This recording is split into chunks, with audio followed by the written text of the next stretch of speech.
Magandang araw mga kaibigan. Pag-usapan natin itong pinaka-latest post ni Senator Amy Marcos tungkol sa pangatlong Senate hearing sa pagka-aresto, pag-kidnap kay PRRD. So ito ang kanyang pahayag. Be true now, please. Magpakatotoo na kayo. Please lang.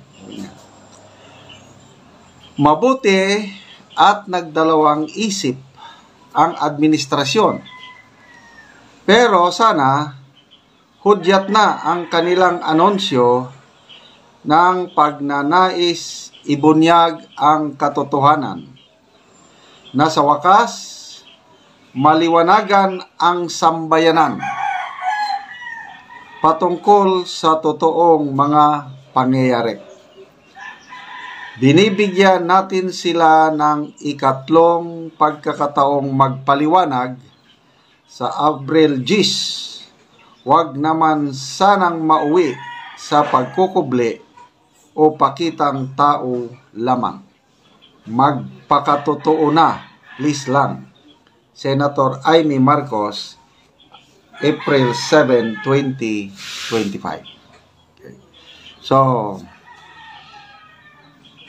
lumalabas ngayon, medyo panalo si Senator Amy dahil bumigay na ang administrasyon, mag-a-attend na ang mga inimbitahang cabinet officials and other, mamaya, pangalan natin si sino-sino yung mag-attend. Sigurado, mag-attend si General Torre. Huwag kayong mag-alala. Okay, so, zero attendance. Dinedma ang kanyang second hearing.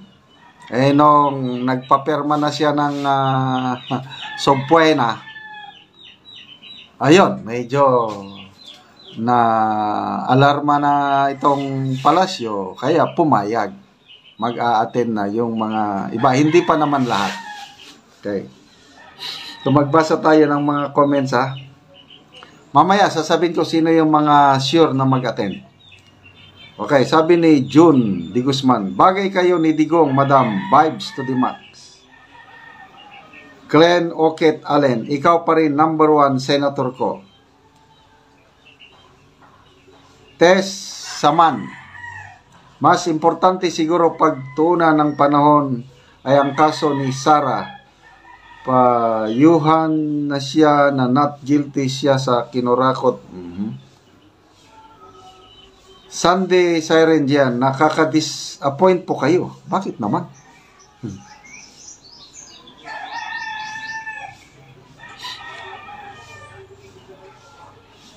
Minus 34 ka na dito sa amin. Bakit minus 34? Go, Senator Amy.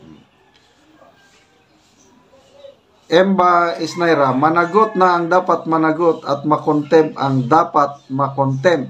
Kung yun ang totoo, hindi lang pakita na nag-alala ka sa nangyari para maiboto ka. Palagay ko naman na kanya-kanya tayong pananaw, ha? Hindi naman sa pangkuha ng boto itong ginagawa ni Senator Amy. Ako, naniniwala ako na gusto niyang ipaglaban ang katotohanan.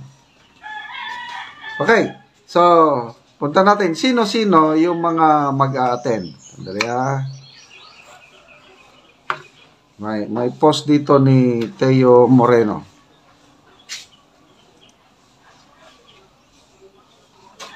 Ito.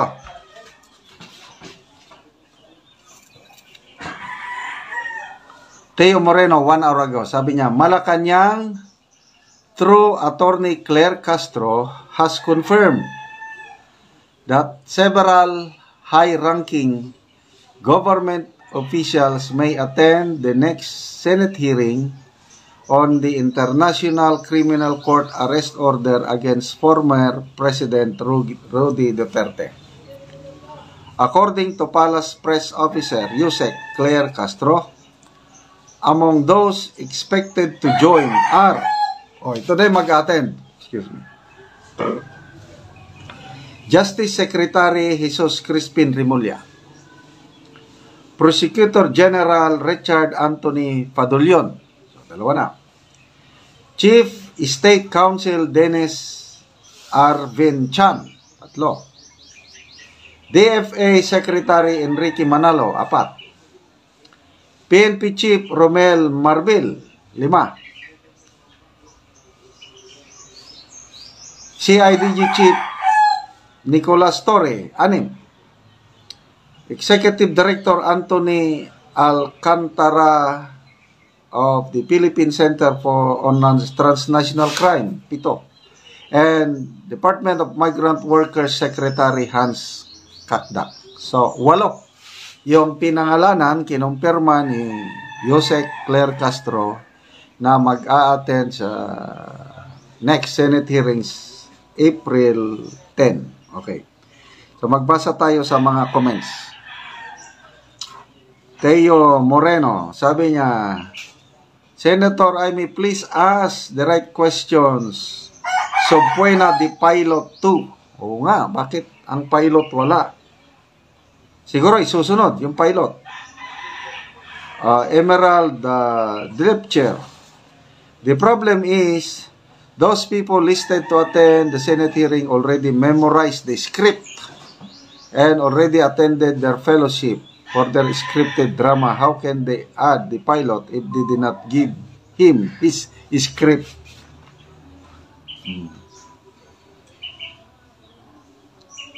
So, pilot ang inaano. Anasia Momina, sabi, group study before thesis defense. So, ang speculation ngayon, di ba, hindi sila nag-attend ng second hearing, nag-group discussion muna para may susundin na script. Ito, wag tayong madismaya pagdating sa hearing kasi sabi ni Senator Escudero, pwedeng i-invoke ang executive privilege. So kung may tanong na alanganin sila, sabi executive privilege, hindi namin sasagutin yan. So wala rin kwenta. Ang maganda lang dito, sabi ni Senator Alan Peter Cayetano, si General Torre hindi siya kasama sa executive privilege. Kaya kasi ang pinakasentro lahat yung pag-aresto kung legal ba o illegal. Hindi ma-invoke ni General Torre ang executive privilege dahil hindi naman daw siya cabinet official. Sabi ni Senator Cayetano. So, abangan po natin April 10. Pangatlong hearing. Okay, mga kaibigan, salamat sa inyong pagsubaybay sa ating channel. Nakakatulong kayo ng malaki sa Tribong Talandig. Ang income sa channel nito is tinutulong natin sa tribo. Namimigay tayo ng yero at pako para ma-repair ang mga sira-sirang bahay ng Talandig na tribo.